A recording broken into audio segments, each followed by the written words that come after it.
हरि ओम। गुरुर्ब्रह्मा गुरुर्विष्णुः गुरुर्देवो महेश्वरः गुरुसाक्षात् परब्रह्मा तस्मै श्रीगुरवे नमः। गुरुवे सर्वलोकानां विशजे भवरोधिनं निधये सर्वविद्यानां दक्षिणामूर्तये नमः। ओम अनेक जन्म संप्राप्ते कर्मबंध विदायिने तस्मै श्री गुरवे नमः। ओम नमो ब्रह्मदिभ्यो ब्रह्म विद्या संप्रदाय कर्तभ्यो वंश ऋषिभ्यो महादिभ्यो सर्ववप्लरहित प्रज्ञानगण प्रत्यगार्धो ब्रह्मैवाहमस्मि। अहं यदार्धरहितं सद्गुरुं नर्वर्धास्प्रीत्यार्थाय श्री अनंत सद्गुरु प्रीत्यार्थम् अक्किनेपल्ली भोजयाचार्य गुरु परंपरां। जय अनंत सद्गुरु महाराज की जय। सर्वं वेदमातार्पणमस्तु। वेदमाता पादारविंद नमस्कारस्य माता पितृदैवदर्शितं पाददर्शितं माता पितृपाददर्शितभ्यो नमः। ओम गुरुभ्यो नमः। हरि ओम। ఇప్పుడు మనం అందరం కలిసి ఇన్నాళ్ళు మనకి గీత ఒకటే తెలుసు. అయితే భగవద్గీత అంటే మన ఒక పురాణంలో కొంచెం అలా అలా చూస్తుండగా అష్టావక్ర మహర్షి ఆయన కూడా ఒక గీత రాశారట. అష్టావక్ర మహర్షి అని అష్టావక్ర గీత అని ఒకటి మన చదువుతుంటే వచ్చిందనమాట. మనం భగవద్గీత ఒకటే గీత అనుకున్నాం. తర్వాత వారు కూడా మహాపండితులు, మంచి గొప్ప మహర్షి అయినటువంటి అష్టావక్రుని యొక్క కథ గురించి నేను చదివాను. దాంట్లో చదివినప్పుడు సరే మా శిష్యులు కూడా దాని గురించి చెప్పమని, గురుగారు అది ఎట్లా ఉంది, అసలు ఆ గీత ఏంటి, ఆ అష్టావక్రుడు అనే వారు ఎవరు అని చెప్పి దాని గురించి ఒక పురాణంలో ఉంది కదా, అసలు ఏంటి దాని విశేషం ఏంటి, ఎట్లా అని దాన్ని అడగటం జరిగింది. సరే దాని గురించి 4 మాటలు చెప్పుకుందాం అనే ఒక భావంతో మీ ముందుకు వచ్చాం, ఈ వీడియో చేస్తున్నాం. జై అనంత సద్గురు మహారాజ్కి జై. శ్రీ వేదమాత గాయత్రి మాతకు జై. అష్టావక్రుడు అంటే అష్టావక్ర మహర్షి అంటారు, మహర్షి కూడా అయ్యాడనమాట. అయితే అష్టావక్రుడు అని పేరు ఎందుకు వచ్చింది, దానికి ఆ యొక్క అష్టావక్రుడు యొక్క తండ్రి గారు ఏకపాదు. అష్టావక్రుడి యొక్క తండ్రి గారి పేరు ఏకపాదు. ఏకపాదుడు ఆయన ఎంతోమంది పిల్లల్ని తీసుకొని అరణ్యంలో చక్కగా వేదం నేర్పుతూ మంచిగా పిల్లలకి వేదఘోష చేస్తూ ఉన్నాడు. అది ఎక్కడది? జనక చక్రవర్తి పరిపాలించేటువంటి మిథిలా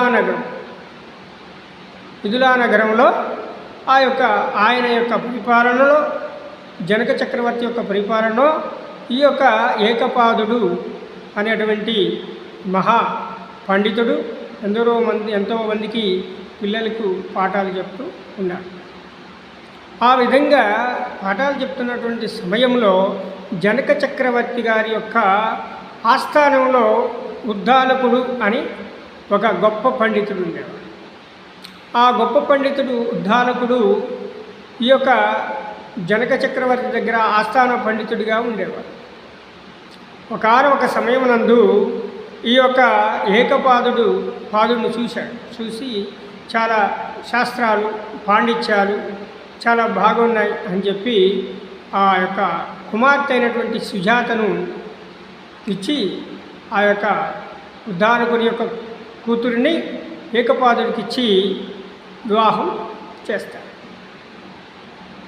జనక చక్రవర్తి దగ్గర ఉన్న ఆస్థాన పండితుడైనమాట ఎవరు? ఉద్దాలకుడు. అప్పుడు ఆయనకి ఈ కుమార్తెనిచ్చి సుజాతనిచ్చి వివాహం చేస్తారు. చేసిన తర్వాత కొంతకాలం అంతా సవ్యంగా జరిగింది, బాగానే ఉంది. ఆయన యథావిధిగా మళ్ళీ ఆ చెట్టు కింద కూర్చొని కొంతమంది శిష్యులకి మరి ఆ యొక్క విద్యా పాఠాలు నేర్పుతూ ఉంటారు. నేర్పుతూ ఉంటే ఈయన గారికి ఎవరు తన భార్యకి కడుపులో ఉన్నటువంటి బిడ్డ ఎవరైతే ఉన్నారో సుజాత కడుపులో పెరుగుతున్నటువంటి బిడ్డ 8వ నెల 9వ నెల కూడా రావటం వచ్చింది. ఆవిడ గారు అక్కడ కూర్చొని పిల్లలకి చెప్తున్నటువంటి విద్యను కూడా ఒక చెవేసి వింటూ ఉందన్నమాట. అప్పుడు ఈ యొక్క ఏకపాదుడు అనే ఒక గురువు గారు ఆయన పాఠాలు చెప్తూ ఆది మర్చిపోతాడు అనమాట. ఆ యొక్క ఆది మర్చిపోయి ఎక్కడికో పోయి ఒక 8 సార్లు ఆ చెప్పిన దాన్నే తప్పుగా చెప్తాడు. ఏది పిల్లలకి చెప్పేటువంటి పాఠాలు ఏవైతే ఉన్నాయో ఆ పాఠాలని ఒక 8 సార్లు అంటే చెప్పిన అబద్ధాన్నే మళ్ళీ రిపీట్గా చేసి మర్చిపోయి చెప్తారు అనమాట. అది కావాలని కాదు, మర్చిపోయి చెప్తారు. చెప్పిన తర్వాత వీళ్ళు కూడా వింటూ ఉంటారు. వింటూ ఉండగా ఆ యొక్క సుజాత కడుపులో ఉన్నటువంటి ఈ యొక్క పిల్లవాడు ఎవరైతే ఉన్నారో ఆ పిల్లవాడు అంటున్నాడు అనమాట, ఏమని, నాన్నగారు మీరు అబద్ధం చెప్తున్నారు పాఠాలు అని చెప్పన్నాడు. అనేసరికి ఆ చెప్పిన మాట కూడా ఒకసారి కాదు, మీరు 8 సార్లు అబద్ధం చెప్పారు అన్నాడు. 8 సార్లు అబద్ధం చెప్పారు అనగానే ఆ యొక్క ఏకపాదుడికి కోపం వచ్చింది. కోపం వచ్చేసి ఏకపాదుడికి ఎమ్మటే కోపం వచ్చి ఏమన్నాడు, నీవు నన్ను కడుపులో ఉన్నప్పుడే నువ్వు నన్ను ధిక్కరించి మాట్లాడుతున్నావు కనుక నీవు అష్టవంకరుడిగా 8 సార్లు నేను అబద్ధం ఆడానని చెప్పావు కనుక ఆ అబద్ధం అన్నావు కనుక నువ్వు 8 సార్లు కూడా 8 వంకరలు అష్టవంకరునిగా నీవు జన్మించుగాక అని శాపం పెట్టాడు. సరే, కొంతకాలానికి ఈ యొక్క అష్టావక్రుడు జన్మించాడు. జన్మించిన తర్వాత ఆ అష్టావక్రుడు ఇంత మంచి విద్వాంసు అనమాట. మంచి విద్వాంసుని విద్య మార్కండేయ మహాముని ఎట్లయితే కడుపులో ఉండి విన్నాడో, అట్లాగే ప్రహ్లాదుడు కడుపులో ఉండి ఎట్లయితే విన్నాడో, ఇట్లనే ఇతను కూడా కడుపులో ఉండే వింటాడు విద్య మొత్తం కూడా. ఆ యొక్క వేద విద్య ఎన్నో విద్యలు నేర్చుకొని గొప్ప పండితుడు అవుతాడు. ఆ గొప్ప పండితుడు అవడం వల్ల ఆయనకి చాలా గొప్ప పేరు వచ్చింది. ఏంది, అష్టవక్ర మహర్షి అయ్యాడు.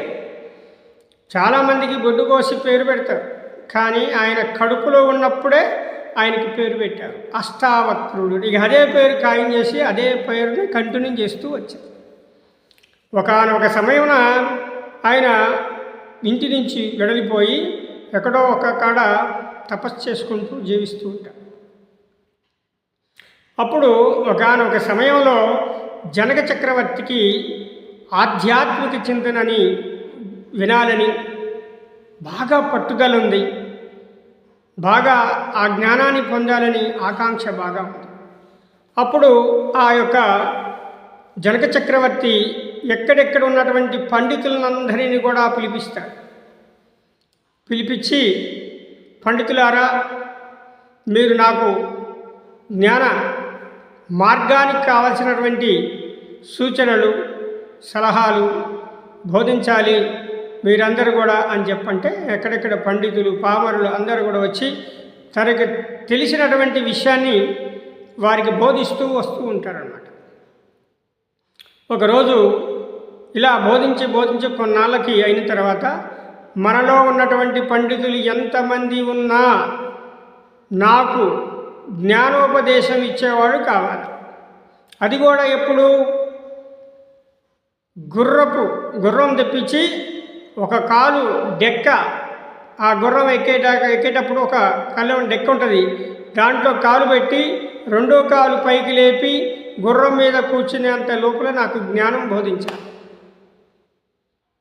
మీరు ఎక్కడున్నటువంటి పండితులందరికీ చెప్పండి, మీకు ఒక 2 రోజులు టైం ఇస్తున్నాను మీకు, లేదా మీలో ఉన్న వాళ్ళు ఎవరైనా నాకు చెప్పండి.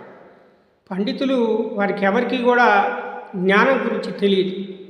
వాళ్ళకి ఎంతవరకు శాస్త్రాలు తెలుసు, పురాణాలు తెలుసు, ఇతిహాసాలు తెలుసు, కానీ జ్ఞానబోధ చేయటం అనేది వాళ్ళకి తెలియదు. మరి ఇప్పుడు ఏం చేయాలి? 2 రోజులే టైం ఇచ్చాడు. ఈ 2-3 రోజుల్లో వారికి జనక చక్రవర్తి జనక మహర్షికి ఈ యొక్క అచల బోధని చెప్పాలి. మరి ఇంతటి మహానుభావులు ఎవరున్నారు? రేపు ఏం చేయాలి? మరి అందరినీ కూడా రాజుగారు శిక్షిస్తా అంటున్నాడే, ఏం చేయాలి అని పండితులందరికీ కూడా చాలా దుఃఖరహితమైనటువంటి మాట. మరి ఏం చేయాలి, ఎట్లా చేయాలి అని ఆలోచించి ఒకానొక సమయం నందు పండితులందరూ కూడా ఎవరు దొరుకుతారు, ఎక్కడ దొరుకుతారు అని విచారణ చేస్తూ ఉన్నాడట. అప్పుడు ఆ సమయం నందు అష్టావక్రుడు మహర్షి అని ఆ యొక్క జనక చక్రవర్తి మిథిలాపురి ఆ యొక్క మిథిలా నగరానికి వచ్చాడు. మిథిలా నగరానికి వచ్చి ఎక్కడో ఊరు బయటన కూర్చొని ఉన్నాడు. ఈ పండితులంతా గడప రేపు ఏం చెప్పాలి రాజుగారికి, మేమేం చేయాలి ఏంటి అని చెప్పి చాలా దుఃఖంతో బాధపడుతూ వెళ్తూ ఉన్నారట. ఏమిటయ్యా మీరందరూ ఎక్కడికి వెళ్తున్నారు, ఆడించి ఆడికి వస్తున్నారు, అసలు ఏం జరుగుతుంది అని అడిగారట. నీకేం చెప్పనయ్యా, నీకేం చెప్పడానికి నువ్వేం తీర్చేవాడివా అన్నాడట. పర్వాలేదు నాయనా, నాకు తెలిసింది నీకు చెప్తాను అన్నాడట. అప్పుడు ఏమని చెప్పనయ్యా, మా రాజుగారికి జ్ఞాన మార్గాన్ని చెప్పేవాడు కావాలట. గుర్రపు కాలు అంటే గుర్రం ఎక్కేలోపు ఒక కాలు డెక్కలోని ఒక కాలు గుర్రం పైకి ఎక్కేలోపు జ్ఞాన మార్గం కావాలని చెప్పి అని అడుగుతున్నారు. మరి అంతటి మహానుభావులు ఎవరున్నారు ఏంటి అని చెప్పి మేము కూడా విచారణ చేస్తున్నాం అన్నాడు. అప్పుడు ఏం పర్వాలేదయా, నేను చెప్తాను, మరి నన్ను తీసుకెళ్తారా అక్కడికి అన్నాడు. తీసుకెళ్తారా అంటే సరే స్వామి తీసుకెళ్తానని చెప్పి తెల్లారి రోజున ఈ యొక్క అష్టావక్రుని తీసుకొని అక్కడికి వెళ్ళారు. వెళ్ళి ఆ అష్టావక్రుని యొక్క తీసుకొని ఎవరు వెళ్ళారు, ఏకపాదుడు ప్లస్ ఈ ఋషేశ్వరులు వీళ్ళందరూ కలిసి వెళ్ళి తీసుకుపోయి చూపిస్తే అందరూ పకపకా నవ్వారట. వరే ఎక్కడికో పోయి వాడిని అష్టవంకరలు ఉన్నటువంటి వాడిని తీసుకొచ్చావు, ఇంతమంది గొప్ప పండితులు మేధావులు విద్యావంతులు ఎందరో మహానుభావులు ఇక్కడ ఉండగా ఇక్కడ వాళ్ళ వల్ల కానటువంటి విషయం ఈ యొక్క అష్టవంకరులు ఉన్నటువంటి వ్యక్తి చెప్పగలడా అని నవ్వారట పండితులందరూ. నవ్వేసరికల్లా అష్టావక్రుడు కూడా పక్కపక్క నవ్వాడట. ఏమయ్యా మేము నవ్వామంటే ఒక అర్థం ఉంది, కానీ నువ్వెందుకు నవ్వావు అన్నాడు. అప్పుడు నువ్వెందుకు నవ్వావని అనగానే ఆయన ఆశ్చర్యం అనిపించిందట. ఎందుకు నవ్వామంటే మేమంటే అన్ని విషయాలు తెలిసిన వాళ్ళం కాబట్టి మేము నవ్వాము, నువ్వెందుకు నవ్వావు అని అడిగాడు. అప్పుడు చెప్పాడంట, మీరు పాండిత్యం అంతా బాగా వచ్చని చెప్పి విరవీగుతూ నవ్వారా, నాకు జ్ఞానం కొద్దిగా తెలుసు కాబట్టి నేను నవ్వాను. జ్ఞానానికి వంకరలతో సంబంధం లేదుగా, దేహంతో సంబంధం లేదు కదా, కావాల్సిందే జ్ఞానం ఉంది నవ్వాను. అప్పుడు ఎవరు మీరు, ఎక్కడి నుంచి వచ్చారు అన్నాడు.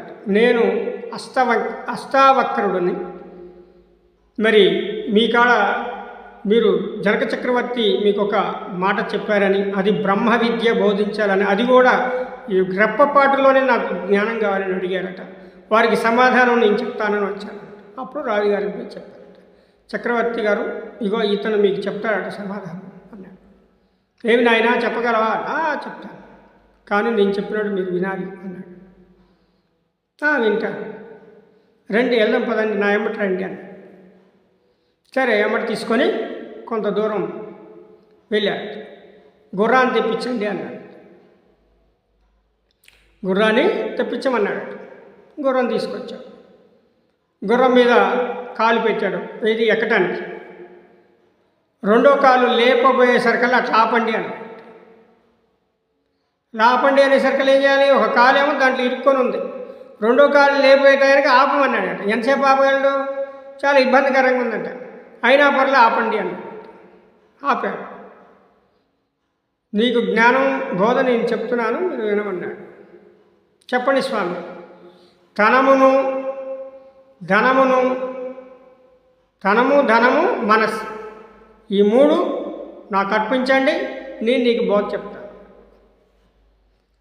అప్పుడు ఎమ్మటే జనక మహారాజు, స్వామి ఇదిగో నీకు ఇస్తున్నాను తీసుకో అని చెప్పారు. అట్లా కాదు, ప్రమాణం చేయాలి.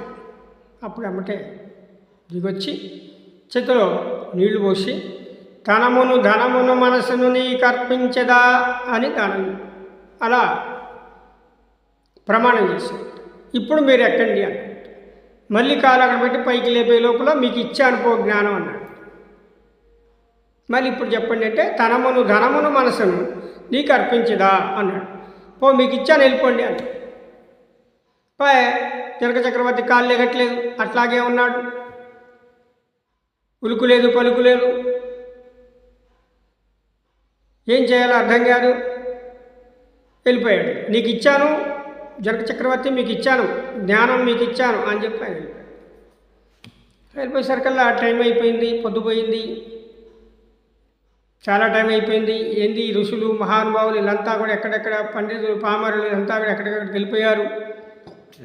భటులంతా కూడా వచ్చారు, సైనికులు వచ్చారు, సైనాధిపతులు వచ్చారు, మంత్రులు వచ్చారు. వీళ్ళంతా వచ్చి ఏమైనా మా రాజుగారు ఏమైనా ఎక్కడున్నారు ఏంటి. అప్పుడు అష్టావక్రుడు తీసుకెళ్ళాడు కదా, అక్కడికి పదం అని చెప్పి అక్కడ తీసుకొచ్చాడు. తీసుకొస్తే అష్టావక్రుడు లేడు. జనక చక్రవర్తి ఒక కాలు దాంట్లో, ఒక కాలు పైన పెట్టున్నాడు. మహారాజా మహారాజా అన్నాడు, ఏం లేదు. మహారాజా మహారాజా అన్నాడు, ఏం సరిలేదు, సప్పుడు లేదు. ఏం చేశాడు ఈ అష్టావక్రుడు?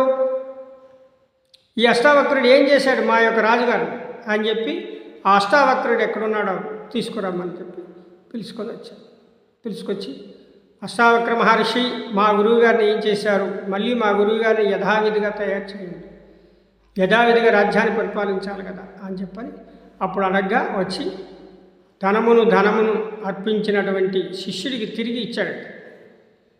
చక్కన లేచి, ఏ మహారాజా జ్ఞానోపదేశం ఇచ్చానా లేదా మీకు? ఇచ్చారు. ఇక ఈ రోజు నుంచి నేను జ్ఞాన మార్గంలో ఉంటాను. నాకు రాజ్యం వద్దు, రాజ్య పరిపాలన వద్దు, నాకేమీ వద్దు. ఇక నేను సత్యాన్ని తెలుసుకున్నాను, ఆ సత్యంలోనే నేను అనంతాన్ని చూస్తాను, వైరాగ్యంగా ఉంటాను. లేదు మహానుభావ, మీలాంటి చక్రవర్తులు బ్రహ్మ విద్యని నేర్చుకొని ఎంతో ధర్మంగా జీవించి ప్రజలకి పడుతున్నటువంటి ఇక్కట్లు ఏ బాధలు లేకుండా వాళ్ళందరినీ సవ్యంగా చూసుకునే బాధ్యత నీది. ఇప్పుడు పామరుడిగా ఉన్నటువంటి చక్రవర్తి పరిపాలన చేస్తున్నప్పుడు బ్రహ్మజ్ఞానం ఎరిగినటువంటి చక్రవర్తి ఇంకా అద్భుతంగా చూస్తాడు. మీ యొక్క సేవలో ఎందరో మహానుభావులు, ఋషులు, మునులు, వీళ్ళంతా పశుపక్షాదులు కూడా క్షేమంగా సుభిక్షంగా ఉండాలి కదా.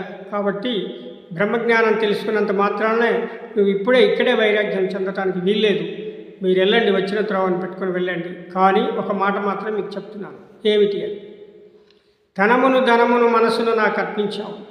ఇప్పుడు నువ్వు వెళ్ళే బాట కానించి మొదలుకొని నీవు పరిపాలించే రాజ్యము, రాజ్యాధిపతులు, సైనాధిపతులు మొత్తం యావత్తు నీ రాజ్యం అంతా కూడా నాకిచ్చావు. కాబట్టి ఇది సద్గురార్పణం. గురువుగారిని తెలుసుకొని గురువుగారి మాట నా మాట అనేటట్లుగా మీరు చేసుకోవాలి. ఏ పని చేసినా గురుదేవా నేను ఈ పని చేస్తున్నాను, సద్గురార్పణం అనే ఒక భావంతో మీరు ఆ పని తలపెట్టాలి. ఇది నాది అనడానికి వీలు లేదు. ఇదంతా నాది, నేను చేస్తున్నాను అన్న భావం రాకూడదు. ఇదంతా గురువు ఇచ్చినటువంటి, గురువుకే నేను అర్పించాను. ఎవరికిచ్చినా సద్గురార్పణం అనే యొక్క బుద్ధితో నువ్వు ఇవ్వాలి.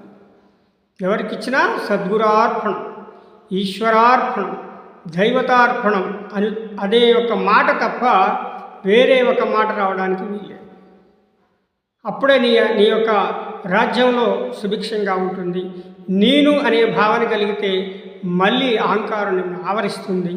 అజ్ఞానాంధకారంలోకి నువ్వు చిక్కుకుంటావు సుమా, తస్మాత్ జాగ్రత్త అన్నాడు.